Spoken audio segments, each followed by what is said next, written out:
We all have our own path to walk. It may be obstructed, it may be winding, and no doubt it will have peaks and valleys, but it is ours alone. Like onlookers at a marathon, friends and family can offer encouragement along the way, but ultimately we decide the trajectory that we take.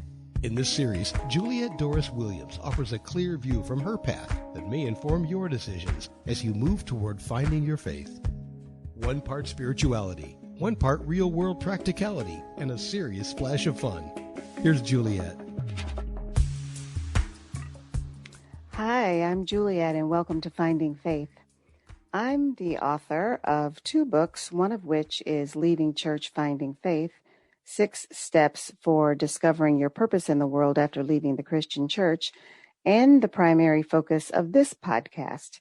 You can find both books and how to contact me on my website at Juliet Dorris-Williams, all one word, .com, and I am here in this space chatting with you about the book and other things that may bubble up when we are talking about matters of faith and life and how those two things intersect. Because if you are at all like me, they always intersect. Hello, friends. Welcome back to another episode of what I've started calling the COVID Chronicles. I started this podcast journey mid-July of 2020, and it is now January 2021. And like many of you, I don't think I expected to still be looking at life through the lens, through the filter of COVID, but here we are. It is a filter through which we, with heart and care and concern for our fellow and sister humans, it is now the basis for all of our decisions, it seems. I mean, just think about it. Pre-COVID, if you can remember back that far, we wouldn't give much thought to our normal everyday activities. Our get up and go was done without much thought, without much fanfare. All it was, do I or don't I feel like doing that today? Now, our get up and go comes with preparation and planning. Where are we going? How long will we be there? How crowded is it likely to be? Got mask? Check. Got hand sanitizer? Check. Now that is just a version of normal that many of us are begrudgingly adjusting to. And I count myself in the begrudging group. I resisted for the longest time calling it the new normal. Calling it the new normal felt like surrender. At some point, though, we have to take stock of our reality, take ourselves in hand, and live our lives in ways that are responsible and accountable, not only to ourselves, but to our family, to our community, to our world, really. So a part of that surrender and acceptance of reality is wrapping our heads around the fact that over 400,000 people in the U.S. alone, over 2 million people worldwide have not survived this COVID journey with us. And yet there are people who do not believe it is real. There are others who refuse to believe in what we're calling in this country the other twin of the pandemic, which is racism. No, they don't believe it's real. They don't believe that homophobia is real. They don't believe that sexism is real. They don't believe that privilege is a thing. And as people of faith, how do we hold space for people who so vehemently, stubbornly, sometimes it seems violently, deny the reality that we are all living? I responded to a post the other day that speaks about the, quote, coming Cold War, unquote. The Cold War, this writer described, is the permanent divide of silence between those who stand on one side of an issue and those who stand on the other. A Cold War between family, between friends, between neighbors, colleagues, due to accepting and settling into the simple fact that there are two, possibly more, different worldviews.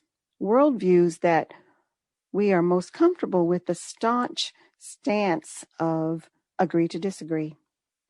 We are most comfortable with simply letting the distance between speak, cutting ourselves off from uncomfortable opinions, statistics, and facts that do not match our worldview.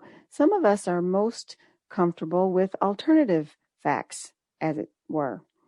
Some of us confuse this divide as just a difference of opinion, were it such an innocuous thing as that. Some things are just simply wrong. What do we do? What is our response to people who do not believe in the concept of racism, who do not believe COVID is real despite more than 2 million people having perished in the last year due to this deadly virus? How do we reason with people or stay in community with those whose worldview is so divergent as to be an uncrossable divide? The writer of this Cold War article opined that this was a new phenomenon. Of course, I felt compelled to respond. I said, the Cold War, if we can call it that, has existed long before now. It's just been hidden behind social politeness, especially in mixed company, whatever that mix might be. I have now come down solidly not on the side of kumbaya and can't we all just get along, but on the anti-Nazi Black Lives Matter side of the conversation on all facets of my life, including my professional life. Rather than a Cold War, maybe we learn how to engage with fewer assumptions about each other, live in the real, learn to set and enforce boundaries, help people close to us, those we love, know what's okay, what will not be tolerated. In that response, I quoted from a Facebook page that I follow, Son of Baldwin, S-O-N of Baldwin, who said these piercing words: we can agree and still love each other unless your disagreement is rooted in my oppression and denial of my humanity and right to exist. I went on to say, in my response to the coming Cold War article, it's the politeness that has allowed this stuff to fester just below the fabric. It's good, painful, but good that it's now out in the open. Maybe a first step toward healing this open wound. In my book, that whole article got me thinking about this part in my book where I talk about the mask, the happy little church face that I could no longer hide behind, the face that said that I am completely fine with this devastating, life-altering, foundation-shaking thing that happened to me in this institution. In many ways, my book was a shedding, a release, a giving to myself permission to live in what is real, what is true. Sometimes that means also acknowledging the wound. We, the people everywhere, are living through a period where a mass unmasking is occurring. Unmasking in this context is like ripping off the proverbial Band-Aid of a wound that has never healed. Anyone who's bandaged the wounds of a loved one or even on themselves know that there are times when wounds need to be covered, but then there comes a time when airing the wound facilitates a more thorough healing. An airing of all our collective human wounds has never been more necessary than it is today. Some of us, unfortunately, are being dragged, screaming into the light, as it were. But from my view, this process is necessary. That is, if we're interested in true healing, if we are interested in restoration of broken relationships, or even better, if we are interested in the journey of creating what Martin Luther King Jr. called the beloved community. It requires each of us to not only stand in our truth, but also to listen to different points of view. We do that not by separating, but by listening. Listening does not mean agreement. Silence does not mean approval. The whole concept of listening seems to be lost. It's not just about hearing, it's also about seeing. It's about asking questions. Asking questions gets to an understanding. Asking questions includes clarifying, as in, this is what I heard you say. Is that what you meant? And yes, with listening often comes speaking uncomfortable truths, hearing uncomfortable things and speaking uncomfortable truths. Goodness, listening is anything but passive acceptance of what the other is saying or doing. It's work. It's active, it's engaging, it's healing. It can be healing, but first it will hurt. Gloria Steinem once famously said, "The truth will set you free, but first it will piss you off." And because that is a great truism, maybe the greatest truism ever, listening requires motivation. You got to want to.